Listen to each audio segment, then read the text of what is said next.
Assalamualaikum warahmatullahi wabarakatuh. Alhamdulillahilladzi nahmaduhu wa nasta'inuhu wa nastaghfiruh wa na'udzu billahi min syururi anfusina wa min sayyiati a'malina. May yahdihillahu fala mudhillalah wa may yudlil fala hadiyalah. Allahumma shalli wa sallim ala sayyidina Muhammad wa ala alihi wa sahbihi ajma'in, amma ba'du. Ma'asyiral muslimin, sahabat-sahabatku semuanya yang saya hormati dan yang saya banggakan. Dalam kehidupan di dunia ini, Allah Subhanahu wa ta'ala senantiasa memberikan kelebihan kepada seseorang dan mengurangi kepada seseorang yang lain.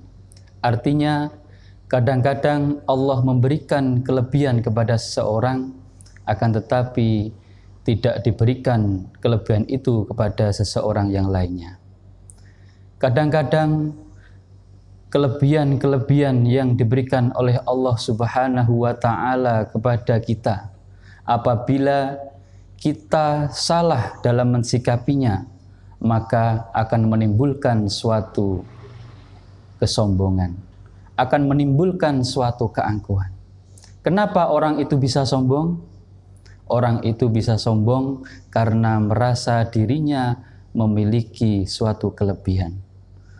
Suatu contoh, kadang orang merasa dirinya memiliki ilmu, merasa dirinya paling pandai, merasa dirinya paling pintar, maka meremehkan pada semua orang yang merasa ilmunya masih jauh di bawahnya.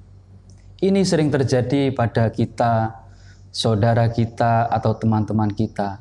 Merasa dirinya paling pintar, paling pandai dalam meramut sesuatu apapun, lebih-lebih dalam organisasi.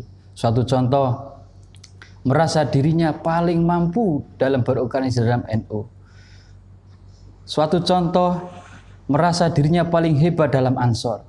Padahal NU tanpa dia, Ansor tanpa dia sudah besar. Justru kita merasa besar, kita jadi besar karena ikut NU, dan kita jadi besar karena ikut Ansor.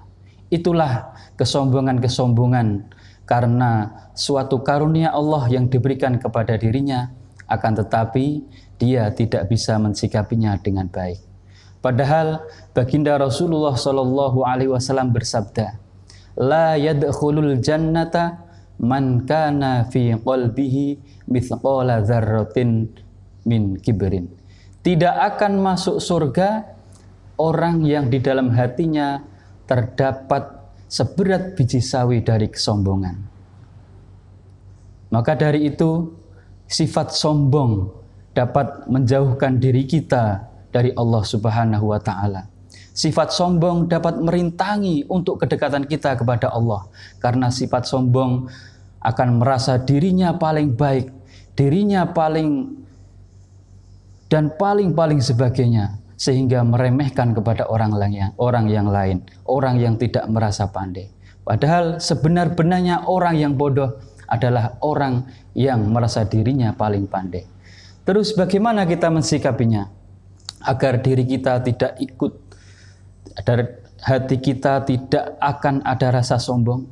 Ada satu cara, ada beberapa cara ataupun resep yang akan menghantarkan kita kepada sifat yang tidak sombong. Yang pertama, jika kita bertemu dengan anak kecil, maka berpikirlah bahwa diri kita adalah hamba yang penuh dosa, sedangkan anak kecil tersebut keadaannya masih suci, tidak ada dosa di dalam dirinya. Yang kedua, jika kita bertemu dengan orang yang lebih tua, maka berpikirlah bahwa mereka adalah orang yang ibadahnya lebih banyak dibanding kita. Maka diri kita akan selalu beribadah dan meningkatkan ibadah kita. Yang ketiga, jika kita bertemu dengan orang yang alim, maka berpikirlah bahwa keilmuan dia lebih jauh tinggi dibanding kita. Jadi kita merasa ilmu kita masih jauh di bawahnya. Yang keempat, Jika kita bertemu dengan orang yang bodoh, maka berpikirlah bahwa kesalahan-kesalahan, dosa-dosa yang dia lakukan itu karena dia memang belum tahu apapun itu yang dilakukannya. Sedangkan kita yang sudah tahu bagaimana hukumnya apa yang kita lakukan, tapi kita masih selalu melakukan suatu kesalahan. Padahal apabila kita sudah tahu tapi melakukan kesalahan, maka dosa itu akan lebih besar daripada mereka. Yang kelima, jika kita bertemu dengan orang kafir, maka berpikirlah bahwa suatu saat Allah akan mengampuni segala dosanya, mengampuni segala dosa selama hidupnya, karena dia mendapatkan hidayah dari Allah Subhanahu wa ta'ala, sehingga dia mati dalam keadaan husnul khotimah. Sedangkan kita, walaupun kita beribadah selama beberapa tahun, akan tetapi belum tentu kita nanti mati dalam keadaan husnul khotimah. Itulah cara-cara ataupun resep agar kita terhindar dari sifat sombong dan angkuh. Mudah-mudahan kita semua, saudara-saudara kita, keluarga kita, dan sahabat-sahabat kita semua dijauhkan dari sifat sombong dan takabur.